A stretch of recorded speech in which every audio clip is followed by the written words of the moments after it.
Time you know that I was a chapter here, and for those of you who are fairly new, I was a chapter here, and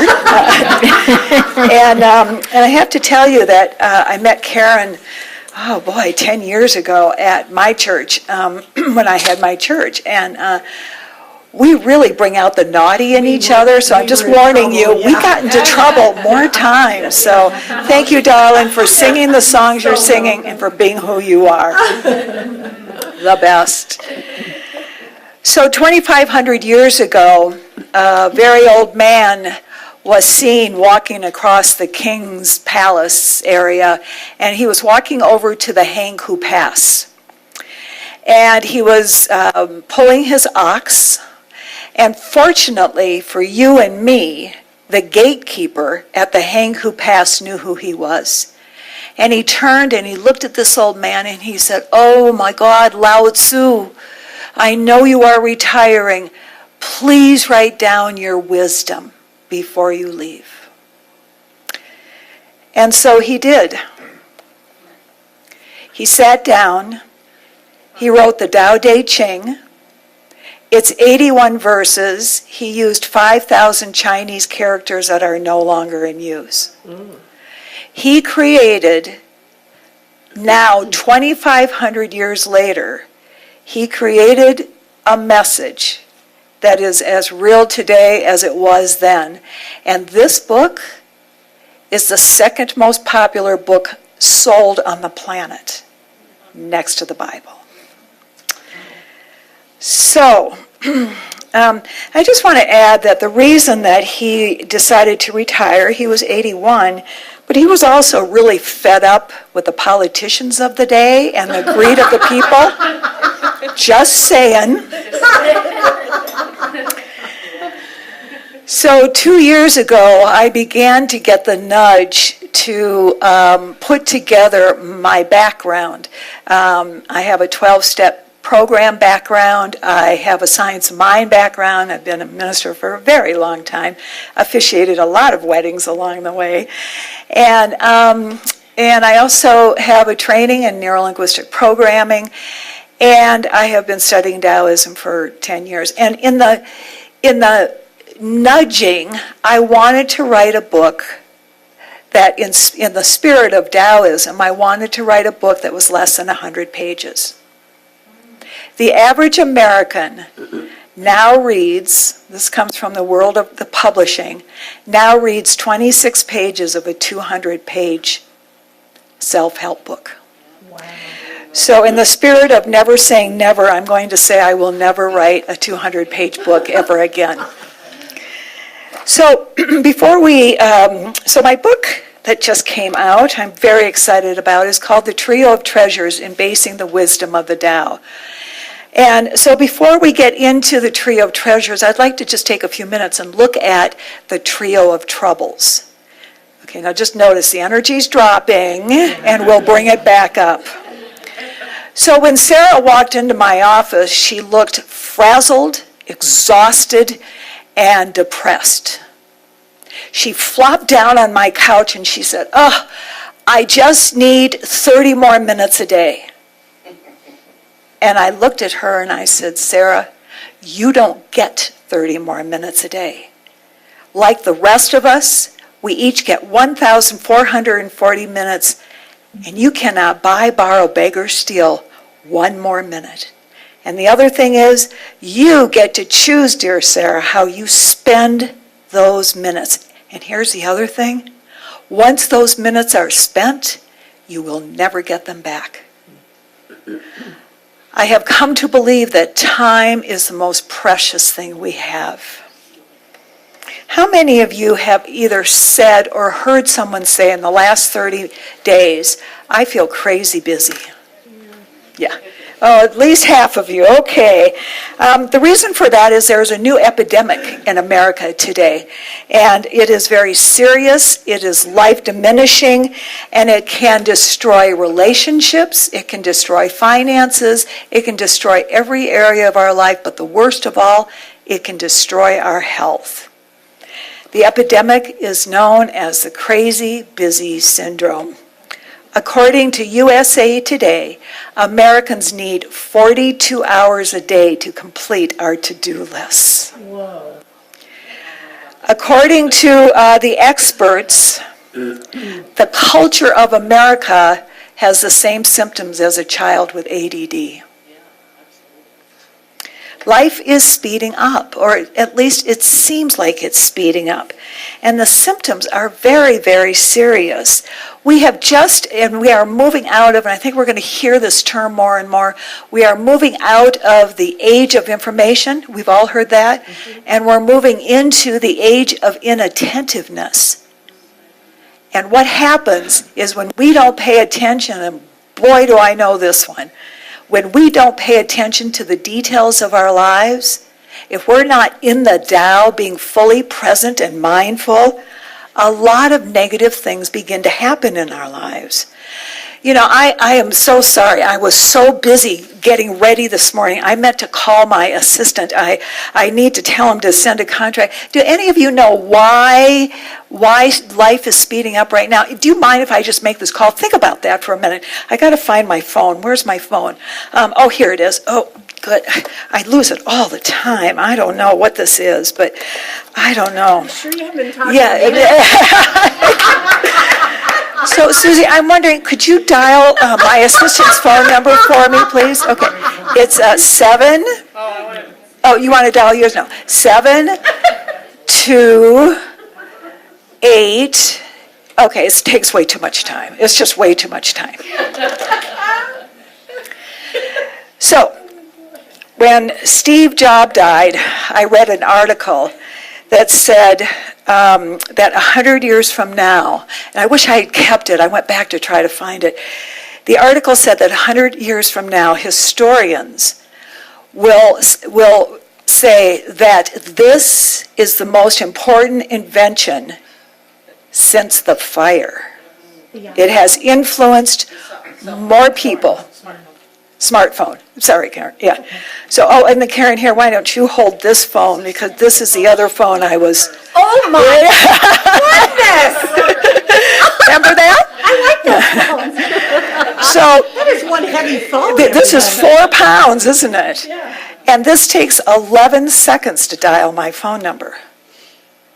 Now, I am not recommending that we go back to this. However, I carry this all over the country now, but not so easy to put in my purse.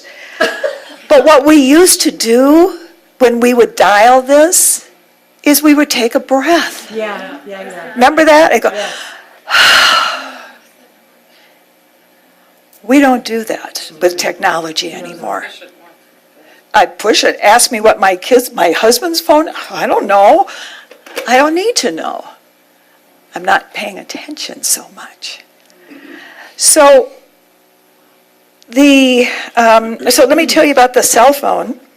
There are 7 billion people on this planet. There's more now, probably about 7.6. 4.2 billion have cell phones, and 3.1 billion have toothbrushes. This is important in our lives. The great modern-day philosopher Lily Tomlin once wrote, "For fast-acting relief, try slowing down." Trio of trouble number 2, judging. A young couple moved into their brand new home, and their breakfast nook had this lovely kind of splay of windows, and they could look out, and they could also look down into the neighbor's yard. And after the first morning they moved in, they were having breakfast, and they noticed that the neighbor was hanging dirty clothes. I thought, well, that's kind of odd. Then the next day they went to the new breakfast table and they looked out, and the neighbor was still hanging dirty clothes. And they're like, wow, what's wrong with her? And then the next day and the next day and the next day, and about 2 weeks later, they're like, oh my God, are you kidding? This woman keeps hanging dirty clothes. And then one day, the wife sat down and went, honey, the neighbor's clothes are clean. And he went over and he just kind of rubbed her on her hand and said, Yeah, honey, that's because I cleaned our windows last night.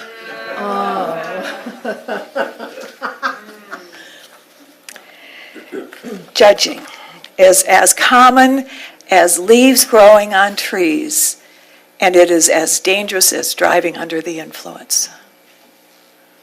To judge is to speak or act harshly about another one, or especially oneself. Judging is expressed through name-calling, backstabbing, whispering at the water fountain, or rolling of the eyes.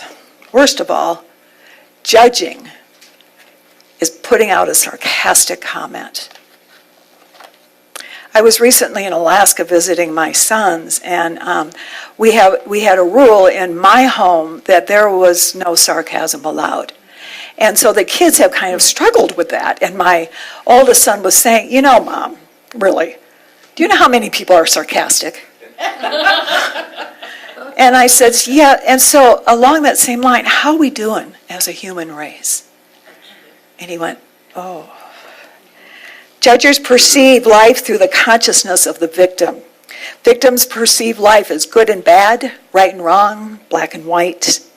In her book, I'll Be Here Tomorrow, my dear friend Lynn Massey says that people judge others by their behaviors and they judge themselves by their intentions.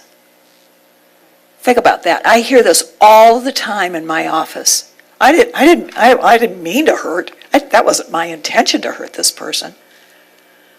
And my response is always, but the impact of your behaviors hurt the one that you love. This is what judging looks like. So, Karen, I'm pulling out a piece of paper, and it has 2 hearts on it. So this is a relationship. 2 people are connected. Then there's a snide comment. And then there's our sarcastic comment. And then there's a negative backstabbing comment. And then there's a lie. And then there's nothing left. Judging. Very, very dangerous. Second trio of trouble. The third trio of trouble is controlling. How many of you have ever had someone try, he raised his hand, have ever had someone try to control you? Okay, that's about 90%, maybe 100. How many of you have ever tried to control something or someone? That's about 80%. Okay. And during those times, how peaceful and joyful were we? Controlling never, ever, ever, ever gives us a peaceful mind and joyful heart. And whenever I ask this question, the energy in the room just drops. And the reason for that, it's not our nature to control. Taoism asks us to completely let go of control, completely. It takes arrogance to try to control another human being. And who are we to say that that person is right or wrong? Even if they're on a path of destruction, who are we to say that that's not their path? The need to control is like the farmer who plants his garden and then goes out every night and pulls up the seeds to see how they're doing and if it needs their help, if they need his help. Controllers focus on what could go wrong instead of what could go right. Better yet, people who don't control and they just allow, there is no right or wrong, good or bad. The most famous metaphor in Taoism is water. Lao Tzu asks us to be like water, to go with the flow. You know, you try to hold water in your hand and you can't. It so moves with the nature of its being. To become like water, we have to become flexible and humble and soft. Lao Tzu reminds us, if you want to be happy, go to the lowest level of experience. Go to the lowest. Water goes down. Be humble, be quiet, be soft. All right, now, let's take a deep breath because we've done our troubles. Let's get into our treasures. Over 5,000 years ago in India, some of you have heard me say this, those of you who've been in my class, that the ancient sages used to say that a human being only has two desires. And I so believe that's true today that my whole work is based on this. And that is a peaceful mind and a joyful heart. That's what we are meant to experience. You know that we are meant to be happy? Think about that. We are meant to be happy. Okay, trio of treasures number 1. Steve Jobs says, this has been one of my mantras, focus and simplicity. Simple can be harder than complex. Mm-hmm. You have to work hard to get your thinking clear to make it simple. Trio of treasure, number 1 is simplicity. But it's worth it in the end, he says, because once you get there, you can move mountains. To live simply means to be in the flow without journeying too far from our center point. To simplify is to embrace the center point between action and non-action. The whole message of Taoism, which is a 4,700-year-old philosophy, is all about harmony. The ancient Sanskrit word for balance is sama, S-A-M-A, and it literally means the center point between ease and effort.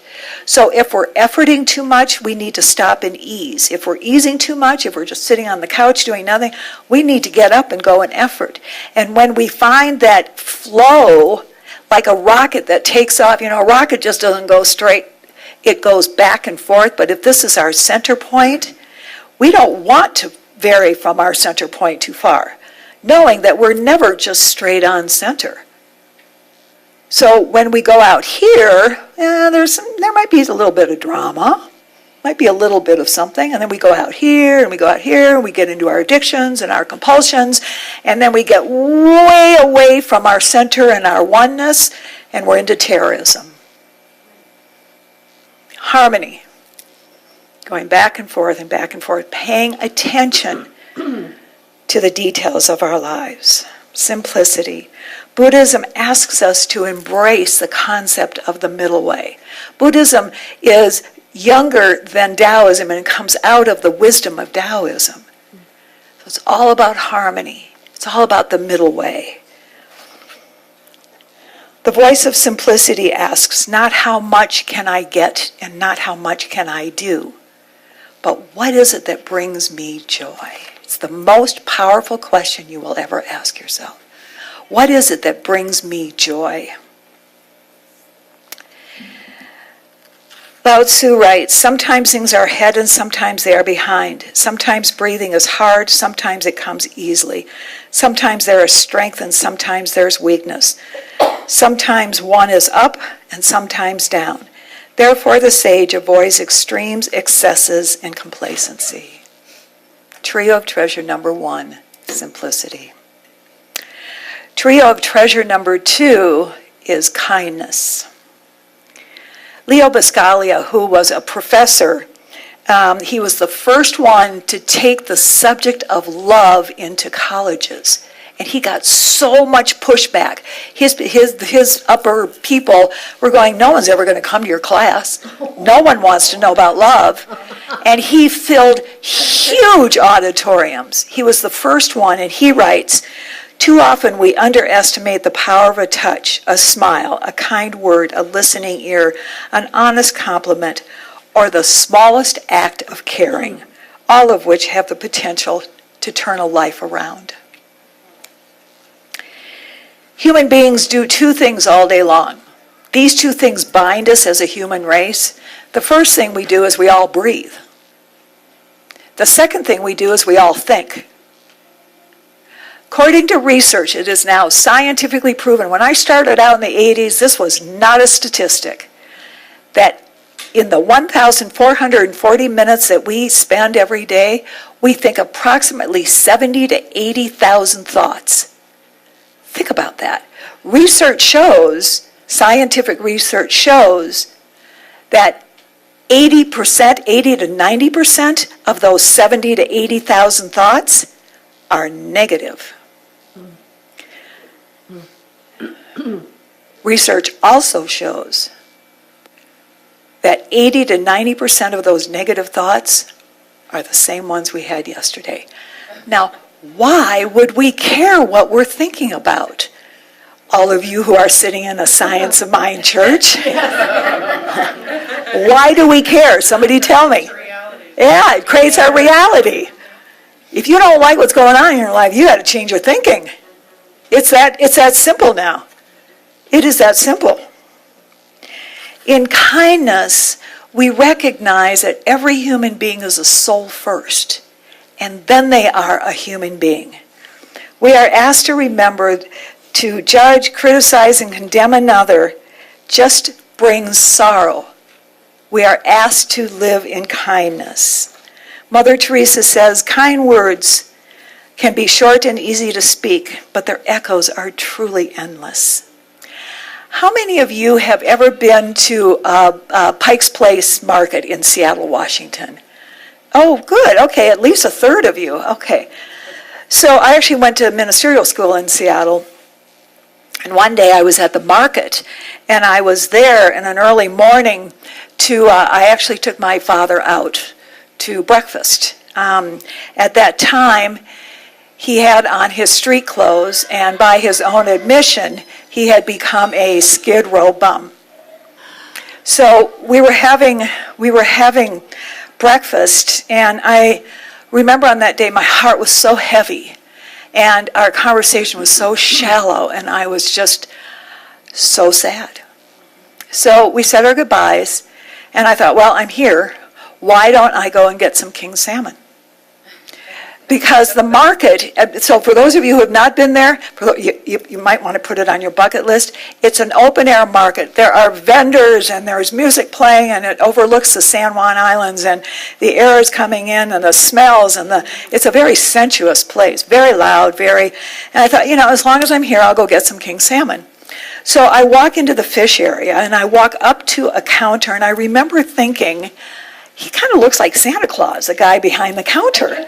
He had white hair, and he was kind of bulky and sweet face. And I walked up to him, and I said, I would like a pound of king salmon. I'm sorry, miss. I'm out. And I have to tell you that in that moment, there was nothing in me that could take another disappointment. And I looked at my king salmon sage, and the tears just started streaming down my face.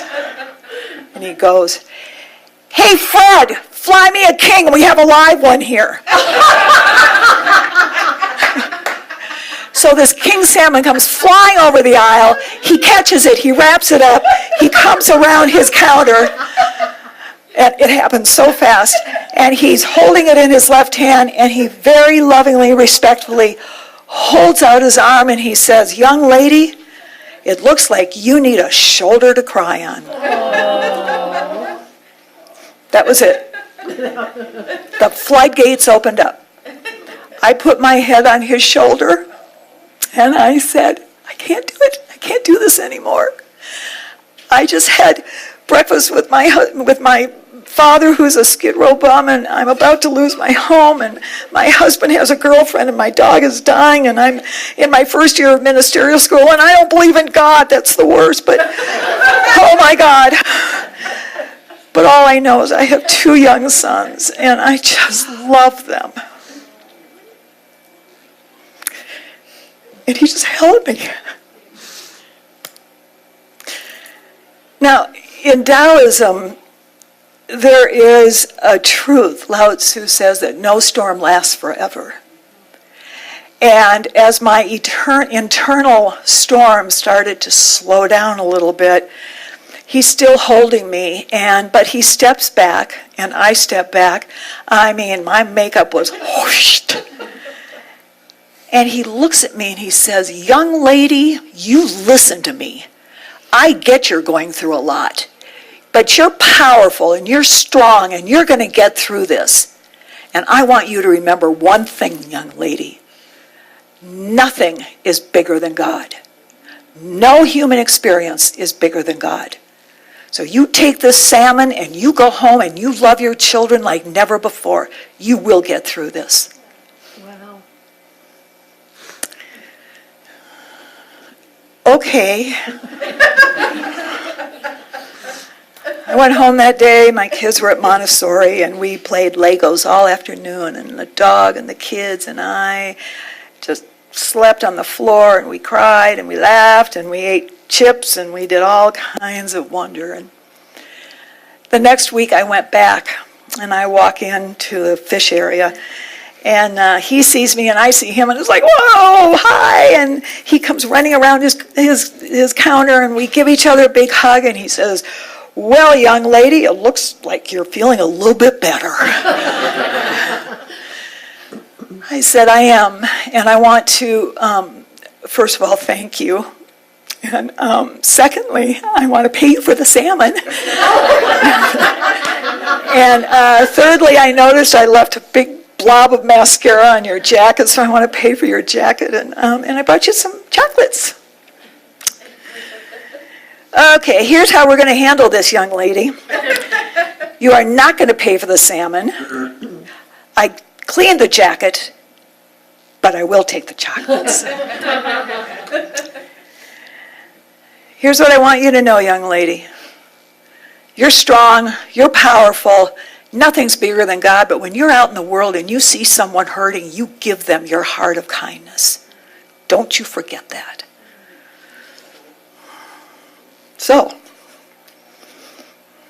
I only saw him twice, and I never knew his name. And he changed my life forever with his kindness.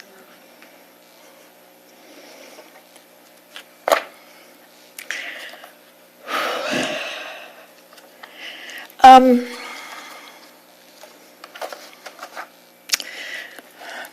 always get a little emotional. That was a tough chapter in my life, but I got through it. He's right.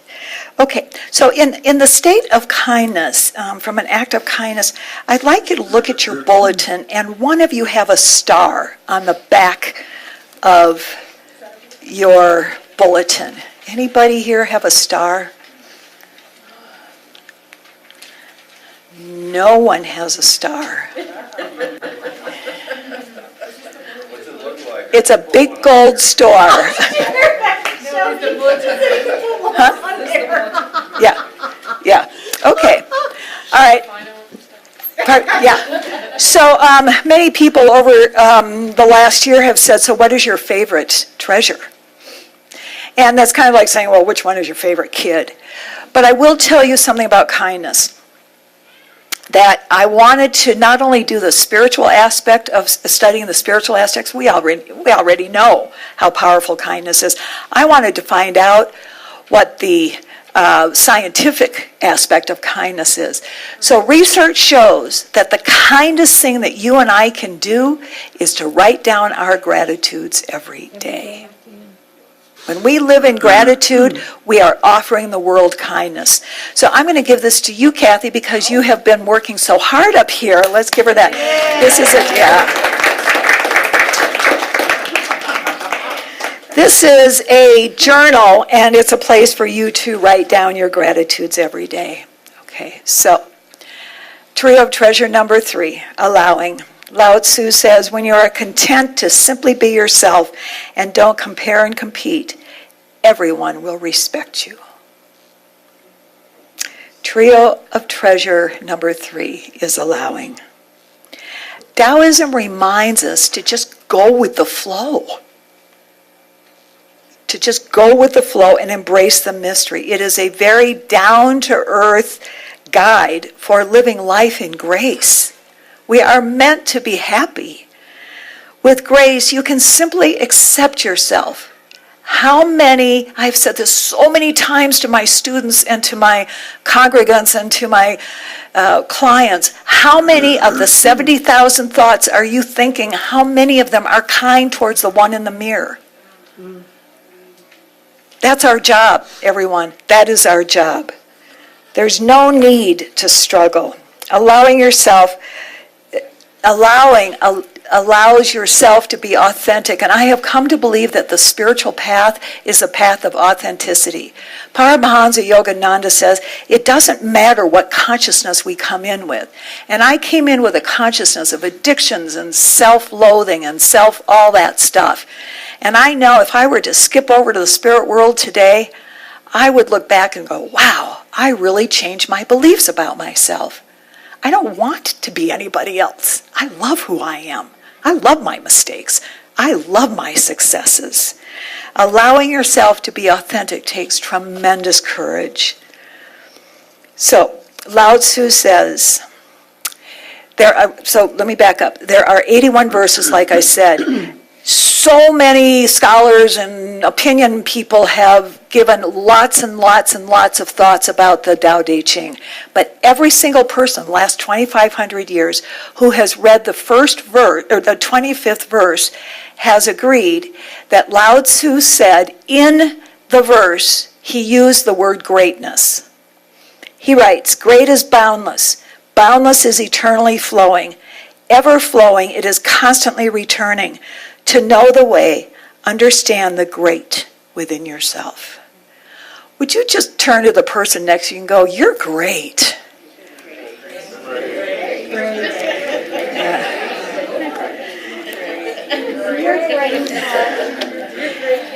And now turn to your friends around you and say, I'm great. So, I'm great, and you're great. Yeah. So, I have a gift for each of you. It's a bookmark for those of you who still use books. And it says, go ahead and pass those around. It says, I come from greatness, I allow greatness, I am greatness, based on the Tao Te Ching. Oh, that's wonderful. Thank you so much. Here you go, honey bunchkins. There you go. Thank you so much for coming today and being a part of my Tao party. I'll be here to ask any questions, and I'll be here to do the seminar, and I'm here to love you all. Thanks so much for being here. Thank you. Guess what? There's no piano.